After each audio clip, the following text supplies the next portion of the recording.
Hey, good morning, guys. Welcome back to another lesson. This is online lesson number 7. Things are going by very fast. We are going to be beginning our third unit and what will end up being our final unit of the course before we do our final project in conjunction with Mr. McGee's Science and Comm class. We're going to start talking about economics. Now I know economics are boring and people think, oh, I don't even know what economy means. Well, right now it's important that we start to understand the world we're living in and how all of our jobs are affected and how all of the money in the world is being affected right now. So we're going to look at some big corporations and how they make their money and how coronavirus might be impacting them. Okay, so today's goals for our lesson, I'll keep it pretty simple for you guys. I want you to just identify who the world's largest companies are today, and I want you to analyze how do they continue to get bigger and richer. So you're going to think about why is it that Amazon or Google are making so much money even as everybody is sitting at home not working right now. That's going to be our goals. So economic globalization. You might remember we've talked about this before from the beginning of the year. So from Unit 1, economic globalization meant the world is becoming more connected through business and trade and jobs and money. We don't just walk down the street to go to the corner store and then walk to the bakery and then walk to the butcher, right? We purchase things online. We have stores like Walmart that ship their products in from Asia. We buy cars that are made in Mexico. We get food that was shipped here from Guatemala. So the world is much more connected today than it's ever been before. Transnational corporations. We're going to call these TNCs for short. So if you ever see TNC on a cartoon or on a test, that means transnational corporations.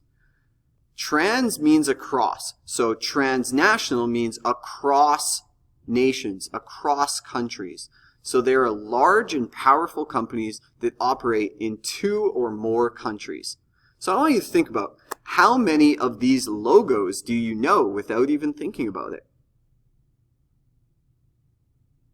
Could you get at least 3 out of the 6 or 4 out of the 6? For those of you that are wondering, this is Walmart and this is Unilever. And you probably have a bunch of products in your home made by this company you didn't even realize. Soap, Nivea, and all these different shampoo, makeup, gel, toothpaste. A lot of these products are made by Unilever. So who are the largest transnational corporations in the world? Well, this video is awesome in showing you who some of the biggest ones are, some that you've heard of, some you maybe haven't. In your assignment, you're going to have to take down a few important notes as you watch the video, okay? How is it that these companies get so big? Well, they make so much money by making and selling their products around the world, whatever that might be. So for example, if you go to Foot Locker to buy Nike shoes sold in Edmonton, that shoe though has traveled from all around the world. It was made in Bangladesh maybe, shipped across the ocean on a giant container ship, placed on trucks in Canada, maybe put on a train that was taking it across the prairies. It was stored in a warehouse somewhere before it got to the store that you would go and buy it on. Today, think about it. If you order it off of Amazon, right? There's all these different trucks and people that will be involved in getting those shoes to you. I like to use clothing as the best example because we all have to buy clothing, and something as simple as a t-shirt can really show us how a product today can move around the world.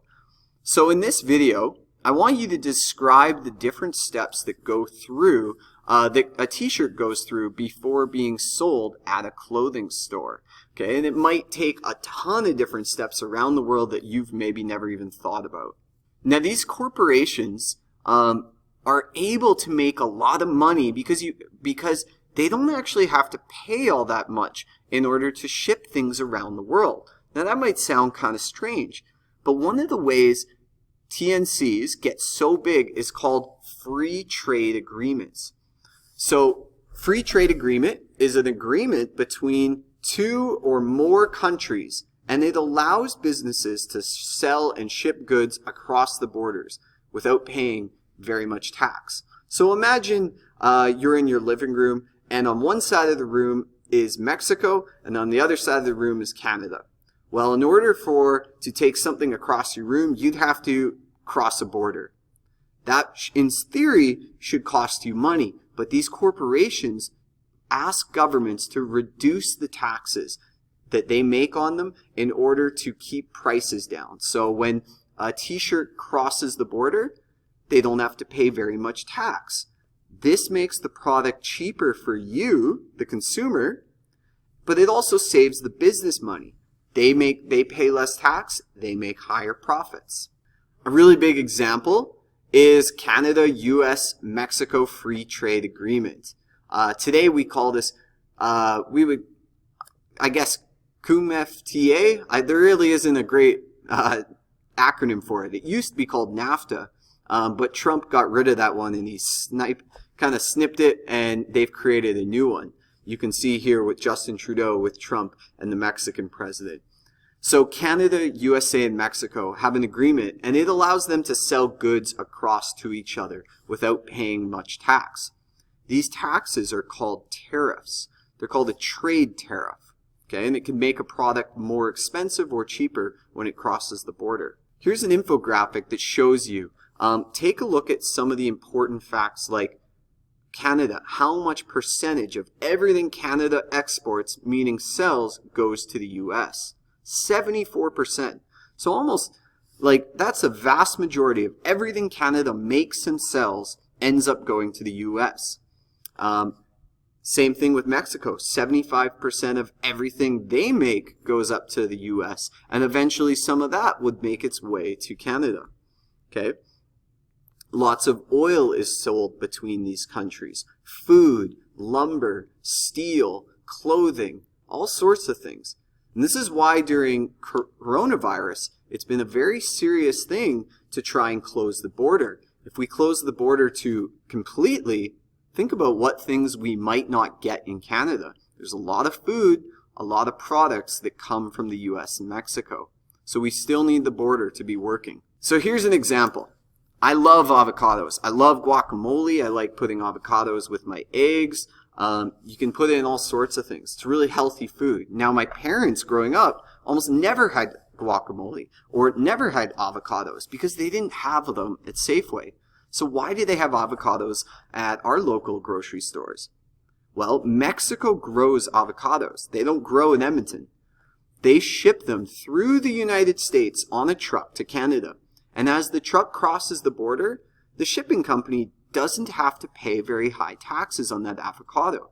That means the avocado is cheaper for the company and they can sell it cheaper to me. It's still a little expensive, but it only ends up costing about $2 per avocado. So for example, Mexican products end up costing us less in Canada. This video talks about the trade and how avocados and shoes affected workers in US, Canada, and Mexico. There are some downsides. We get to buy cheap food. However, some of the places that used to grow the food in the United States end up closing because it's cheaper to have your factories or your farms in Mexico. We're going to get to why that is. Now I want you to think for you, like, why do you care? Well, many of your favorite foods are grown around the world. So I want you to research where the following two are grown. See if you can find out where Dole pineapples are grown and where Del Monte bananas are grown. Okay? That's one of your tasks on your assignment. And another example would be Toyota cars. Now, Toyota was originally a Japanese car brand. Today, most of their factories, which used to be in Canada and the United States, have moved to Mexico. So you can see there's all these different car companies, not just Toyota, that builds their cars in Mexico. Ford, General Motors, Volkswagen, Audi, Mazda, Nissan. They're all building them in Mexico. They can ship these cars from Mexico to the United States and Canada for cheap. Well, why do you make it in Mexico? Well, they can pay Mexican workers less than they have to pay American or Canadian workers. We have a pretty high minimum wage here. They don't have that minimum wage in Mexico. So it's a lot cheaper to make your car in Mexico, put it on a truck or train, and ship it to Edmonton than it is to make it in Canada. When this happens, though, a lot of factories in Canada and the United States where people used to make cars had to close down. And a lot of people in Canada or the United States lost their job when these factories moved to Mexico. But the good thing is for Mexican workers, a lot of them are offered jobs that wouldn't have existed before. But the problem is, how good are those jobs? Do they pay them well enough? And are they treated well enough? So the positives that we've talked about, they make products for cheaper, for the consumer, you. Corporations make more money, which means they can afford to hire more people, which in turn creates more jobs around the world. So those would be the arguments if you were saying, hey, free trade agreements are good. If you were going to argue against free trade, the negatives would be, well, corporations are getting richer, but the average person does not get richer. They're still getting paid very little. Many of these companies move their factories to other countries where it's cheaper to make products.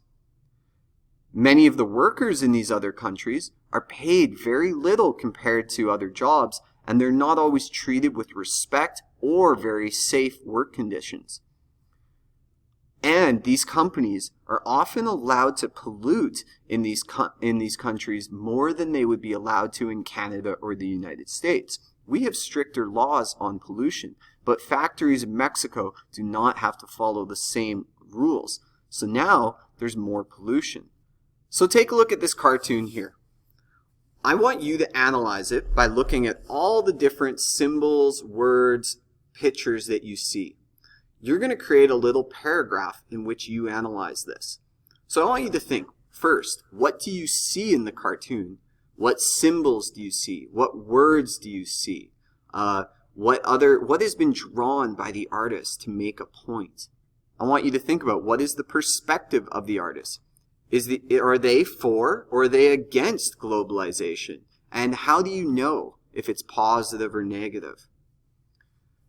And then what do you think the meaning of this cartoon is? How is it connected to economic globalization and what we just talked about in this lesson? Make sure you use key definitions and words that we used in this video. Following the slideshow, you have your online Lesson 7 assignment sheet, so you can follow along with the slides and make sure you watch the videos. Sometimes with the videos, you need to click on it twice in order to play it. Okay, so let me know if you're having troubles with those.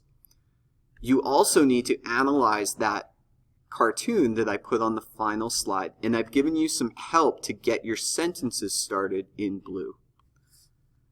Let me know if you got any questions. I know you guys can do a great job. Keep it up. You guys are doing great, and we're not far from the end of the year. So we will see you at our next Google Meet. Take care.